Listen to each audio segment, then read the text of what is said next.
Nobody told the rain to stop.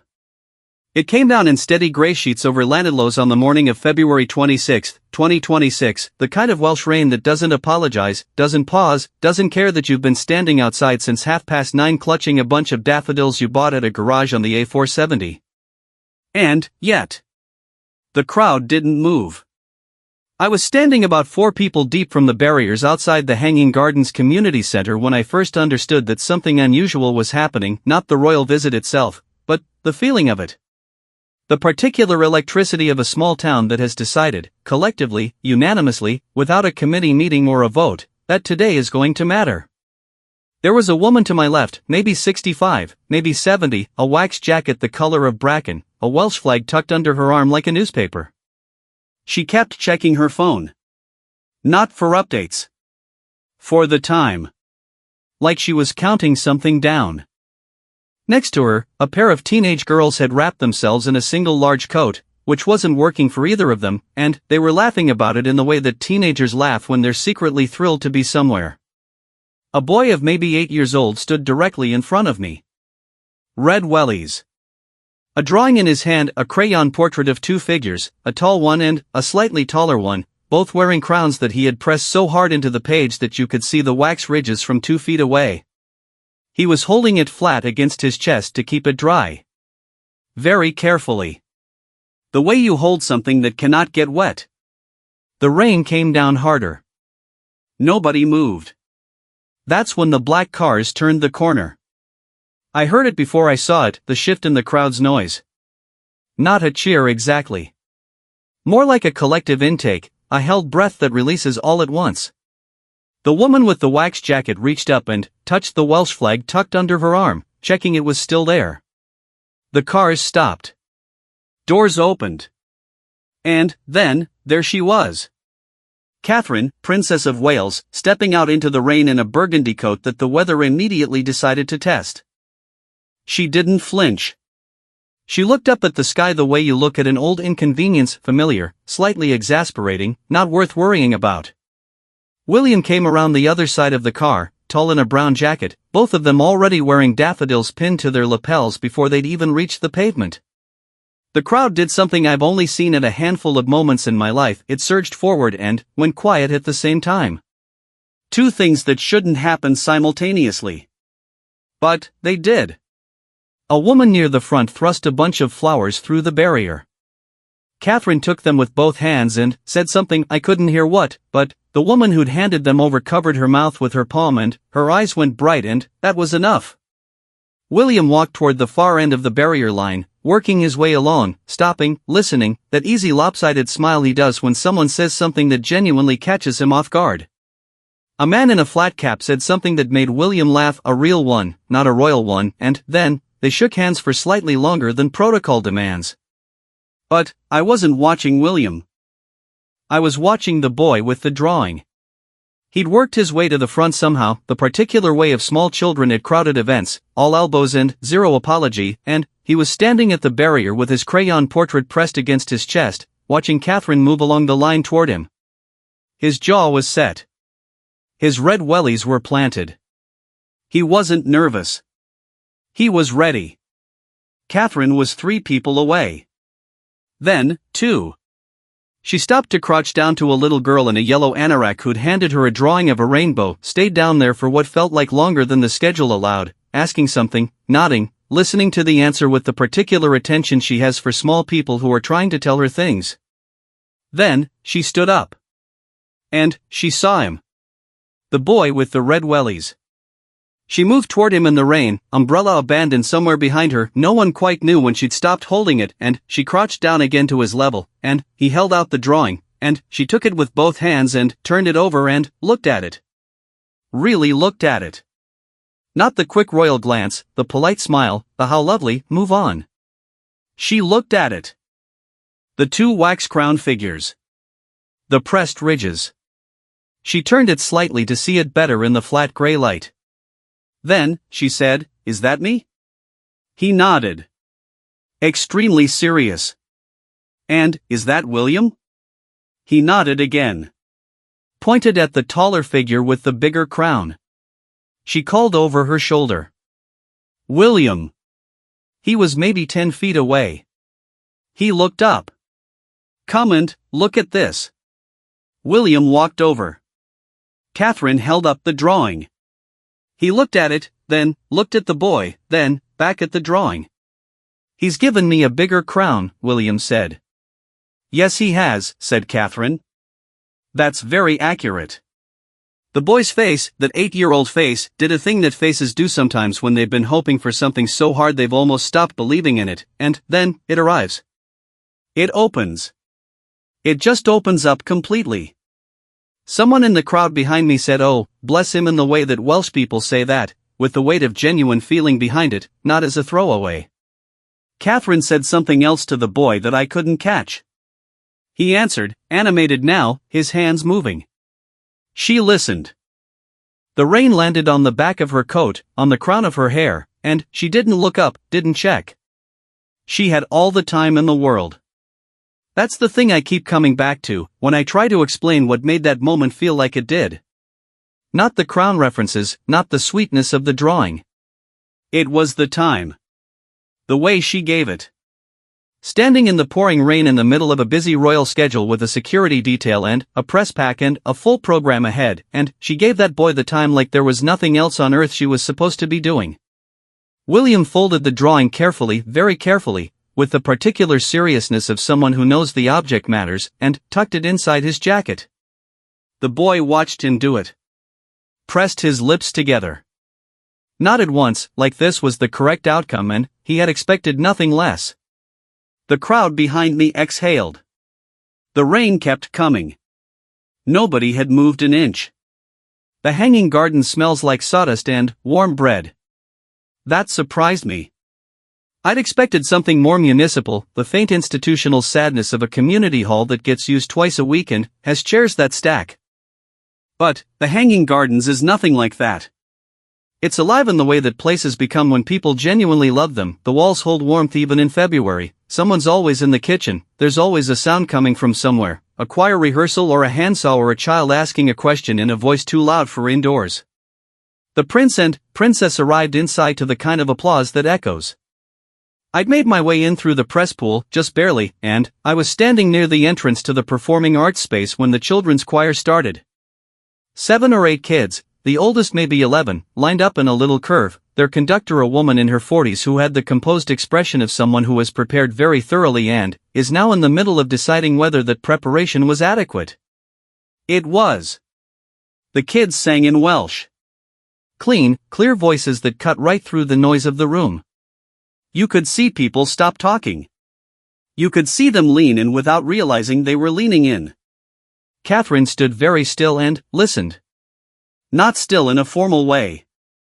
Still in the way that musicians are still when they hear something they like, attending to it, not performing the attendance. William had his hands clasped behind his back, his head tilted slightly, watching the conductor. When the song ended, Catherine clapped first. Hard, properly, not the restrained fingertip applause of ceremony. The room followed her.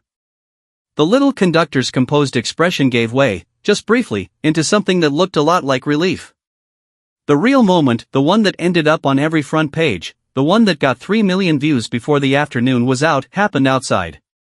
Not inside the warm building with its sawdust smell and its proud choir. Outside, in the cold, in the full press of Welsh February rain, on a small stretch of pavement where a group of children had been waiting so long they'd gone past excited and come off the other side into something quieter and more determined. 2 boys. Maybe 7 and 9. Matching navy waterproofs that had lost the battle with the weather about 40 minutes earlier. Shoes that squelched. Cheeks that had gone past red into the deep pink shade of a child who has been cold for long enough to accept it. They'd been waiting with the crowd since before the royals arrived. Someone, a parent? A teacher? Had brought them specifically to hand over something, a drawing or a card, but, in the chaos of the walkabout the moment had almost passed. I saw one of them, the younger one, looking at the street with the particular expression of someone who has watched their window closing.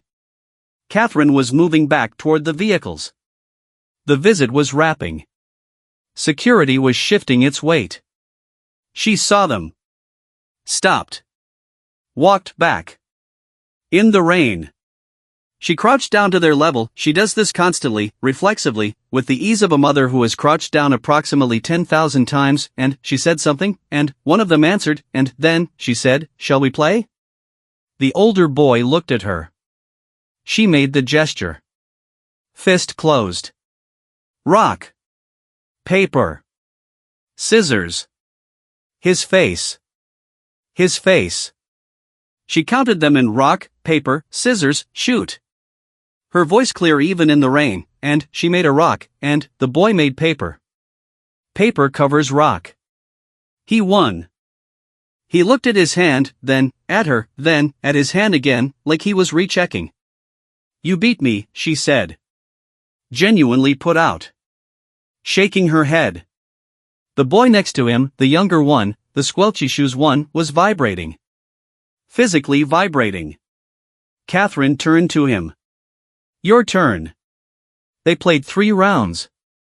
Fast, proper rounds, no slowing down for him, no obvious letting him win. She counted in each one at full speed, and they went, scissors versus rock, scissors versus paper, rock versus scissors. He won the last one. "Oh," she said. "You got me." He pumped his fist. An actual fist pump. At the Princess of Wales. In the rain. Without a single shred of self-consciousness. The crowd, the soaking, patient, daffodil-holding crowd that had been standing in this weather for the better part of an hour, made a sound that I can only describe as collective warmth. It came from everywhere at once. It wasn't a cheer. It was softer than that. The sound of 100 people being moved by the same small thing simultaneously. A woman near me had her phone raised. She'd been filming from the moment the game started. She was crying a little. She seemed mildly annoyed at herself about it. "It's just," she started.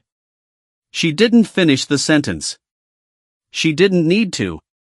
There's something about watching a person in a position of enormous power choose to get wet for a child. Not as a gesture. Not for the cameras, though the cameras were certainly there. Choose it because the child's face said please before the child could say anything at all, and some part of her read that and responded before the schedule could catch up. William had doubled back 2 by now. He stood slightly behind and to her left in that way he is, giving her the space, watching the scene with something that reads as private pride if you're paying attention, which most people weren't because they were looking at her. After the game was over, Catherine stood back up. The younger boy said something. She leaned down again to hear it. He repeated it. She straightened up and laughed a real, sudden laugh, head back, and she said to William, "He said he wants a rematch." William looked at the boy. "She's going to need the practice," he said. The boy considered this information carefully. "Same," he agreed. They eventually got back into the cars. But not before another few minutes of lingering, the kind of lingering that makes a security team quietly older, while Catherine gave high-fives along the barrier line with the methodical thoroughness of someone completing a task they intend to finish properly. Every hand. She didn't skip any. The boy in the red wellies was somewhere back there in the crowd. I couldn't find him by then. But I remembered his face when William tucked the drawing inside his jacket. That opened-up expression. The rain was still coming down when the cars finally pulled away. The crowd stayed at the barrier for a while afterward, nobody quite ready to be the first one to leave. The woman with the wax jacket had her flag out now, holding it properly. The teenage girls in the shared coat were on their phones, reviewing footage. An older man next to me, the flat-cap man who'd made William laugh, I think, was looking at the spot where the cars had been. "They came out in this," he said. To no one in particular. A pause. They didn't have to do that. Another pause. But they did. Some moments announced themselves. The choir. The drawing. The rock-paper-scissors game in the rain. You could feel those coming, the setup, the build, the arrival. They had shape. You knew where to look. The necklace was different. The necklace happened the way the most important things usually happen quietly, in a corner, while everyone was watching something else. The Oriel Davies Gallery in Newtown sits in a different register entirely from the warm community chaos of the Hanging Gardens. It's a proper contemporary art space, high ceilings, white walls, light that comes in at considered angles. The kind of building that makes you stand up slightly straighter without knowing why. The children's exhibition had taken over one of the main galleries. And, when I say children's exhibition, I mean it in the fullest possible sense, not a collection of artwork made by children and framed by adults into something presentable, but the real thing. Raw, specific, slightly tilted pictures. Paintings where the perspective was confidently wrong in every direction. Sculptures that had priorities you couldn't entirely predict. A ceramic bowl in the shape of something that might have been a fish, or a hand, or a very committed abstract gesture. I loved it. Catherine walked through it slowly. That same attending quality, she wasn't scanning the room, she was reading it. She stopped in front of a painting of a house with a green roof and a door painted in a shade of yellow so aggressive it seemed personal, and she stood there for a long moment with her head slightly to one side. I think the yellow is the point, William said, coming up behind her. Completely, she agreed. They moved on. The hand-in-hand project occupied a corner of the gallery, a long worktable set up with materials, children at the edges of it in various states of concentration. This project supports local Syrian and Afghan families settling in Pawas, and it had been running workshops all day. The children, 7, 8, 9 years old, had spent the morning making things. Collaging. Painting. And beading. Long strings of pearls laid out on the table. Necklaces. I noticed a small girl, dark hair, a blue cardigan, maybe 7 years old, who had been watching Catherine's progress through the gallery for some time before Catherine reached her section of the room. Not frantically, not with the wide eyes of celebrity excitement. Watching the way a child watches when they have something to do and they're waiting for the right moment to do it. She was holding something in both hands. Carefully. When Catherine came level with the worktable, the girl's key worker, a young woman with the calm, steady presence of someone excellent at this job, leaned down and said something quiet to her. The girl nodded. Once. She walked forward.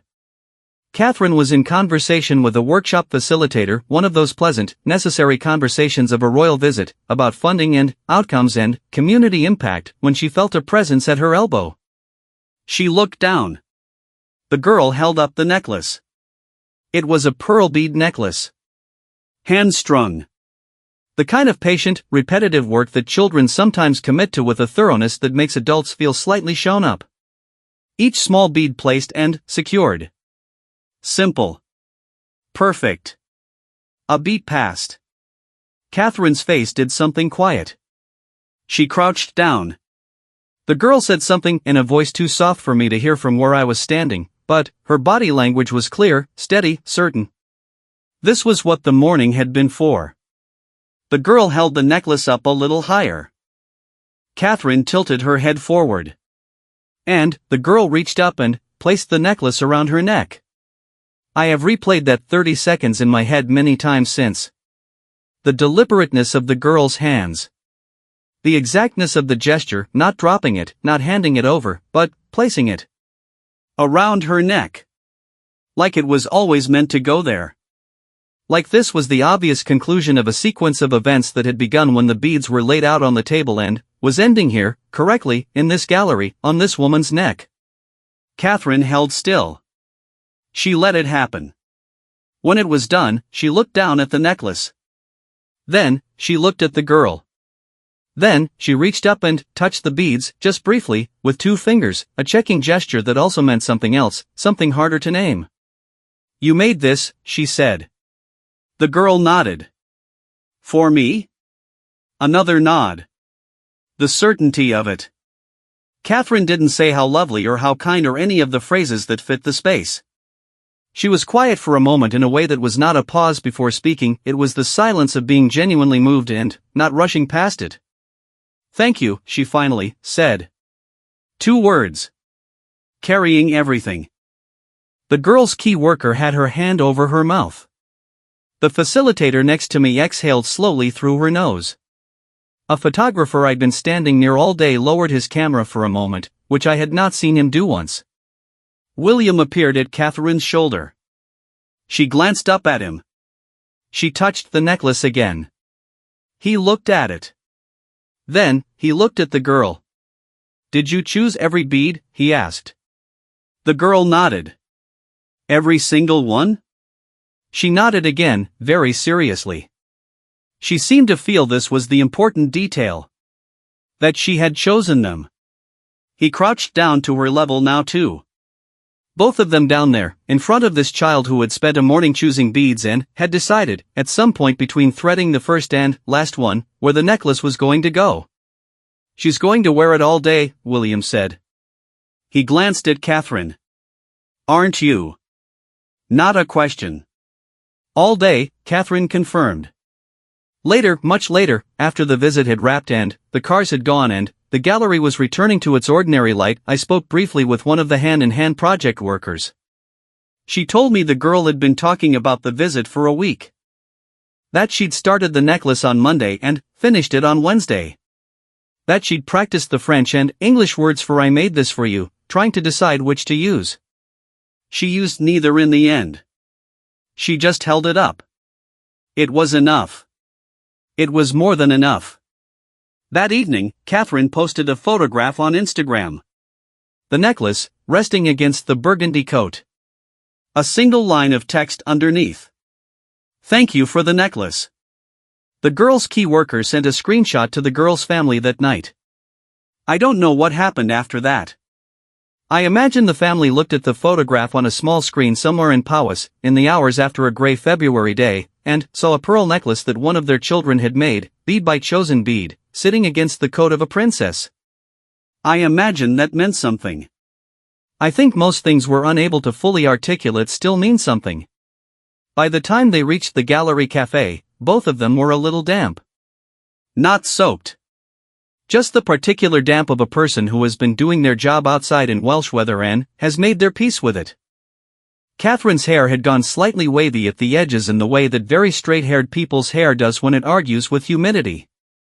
William had a small streak of what might have been rain or might have been the locally pressed cider he'd tried in the kitchen at the Hanging Gardens, because someone had offered it and, as he'd explained, if I'm offered a glass of cider, I'm having a glass of cider across the front of his jacket. Neither of them appeared to notice or care. The Welsh language learning group was waiting for them in the cafe. I want to explain what it feels like when a royal visit arrives at a small, ordinary table where people are doing an ordinary thing. The Welsh learners had been having coffee. They were a mixed group, retired teachers, a nurse, a young man who'd moved to Powys from Liverpool 3 years ago and was struggling specifically with the double L sound in the way that non-Welsh people struggle with it, gamely and indefinitely. They'd been coming to these sessions for months. Some for years. They were, most of them, mildly terrified. Not visibly. Welsh people in Powys have a particular form of composure that doesn't flinch easily. But, you could see the effort of it, the coffee cups held slightly too tightly, the practiced looks of casual ease that are the opposite of casual. William and Catherine came in and sat down, and then, this is the part that I watched and couldn't entirely account for, they made it feel like a conversation rather than a ceremony. Catherine said, "So you're going to test us on our Welsh?" The moment she sat down. No preamble, no official tone. Like she was already slightly nervous and wanted to put it out there first. The group laughed. The coffee cups loosened a little. The Welsh learners talked about their progress. The difficulties. The way the language sits in your mouth wrong until one day it doesn't, and then something unlocks, and suddenly, you're not translating anymore, you're speaking. One of the women at the table, a retired schoolteacher, white hair, the kind of direct gaze that suggests she has assessed a great deal of people over a long career and is doing so now, gestured toward William. "He's really, really good," she said. She was addressing Catherine. The way she said it, not as a compliment to William but as information delivered about William to Catherine, as if Catherine might not be fully aware of this, was so perfectly, unintentionally funny that I almost choked on my press coffee. Catherine turned and looked at William. Brief glance. The glance of a person checking something they already know. Then, she turned back to the table. "Yes, I know," she said. "He's very smart." William went shy. That's the only word for it. Not false modesty, genuine, slightly flustered shyness, the kind that makes a person start to speak and, then, lose the thread and, then, compensate by talking about Welsh music playlists with somewhat more enthusiasm than the moment required. He recovered quickly. He asked about local Welsh musicians worth following, genuinely asked, pen and paper energy, actually wanting the recommendations. He asked about the double L sound and whether it got easier. He talked about how, as a child, he'd been given a few phrases and had stood at the investiture, not his own, but a reference to the tradition, and had always thought he'd learn the language properly eventually. Eventually had arrived. The schoolteacher watched him. Her assessment complete. Approved, apparently. But, here's the thing I keep returning to, sitting in the quiet of a February evening in a Welsh cafe while the press pack around me tapped on laptops and the royal cars waited outside. At several points during this visit, at the barrier, in the gallery, at this table, something happened that doesn't happen very often in the middle of official engagements. A person stopped performing. Not stopped being professional. Not stopped caring about the visit, the work, the cause.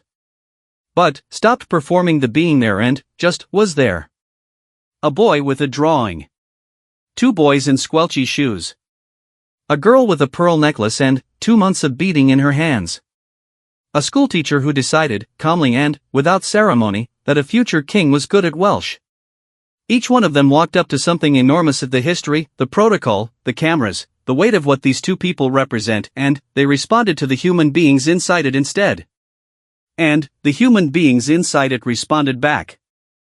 They left Llanidloes as they'd arrived in the rain, which had settled into the kind of rain that isn't dramatic enough to be weather, it's just the air being wet. The crowd at the barriers had thinned but not gone.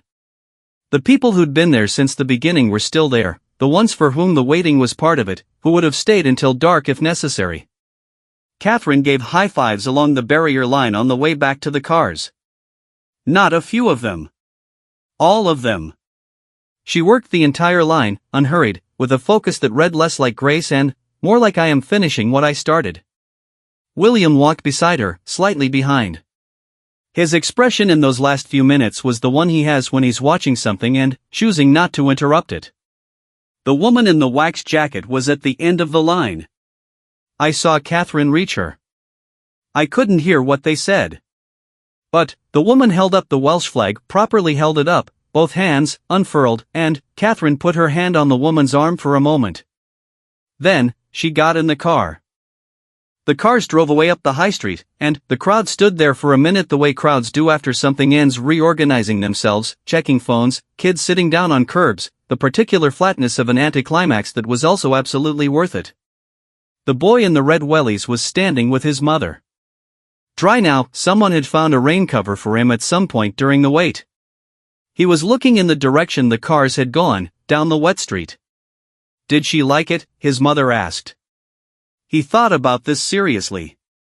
She called him over, he said. He seemed to feel this was the definitive answer. It was. 3 days later, on St. David's Day, the Prince and Princess of Wales released a message filmed at Windsor. They spoke entirely in Welsh. Not a phrase. Not a greeting. The whole thing. 2 minutes of it. Full sentences, careful pronunciation, the particular sound of people who have been working at something and are now offering it up. When I heard it, I thought about the schoolteacher at the cafe table in Newtown. Her direct gaze.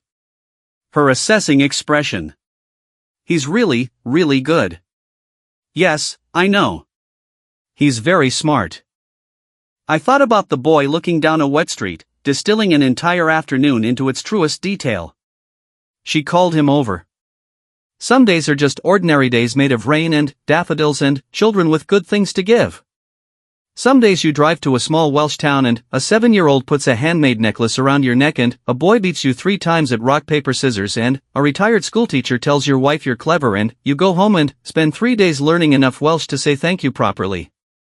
Some days you stand in the rain for 25 minutes because the people who'd waited for you got soaked doing it and the least you can do is get soaked too. Diolch. Thank you. Wales said it first.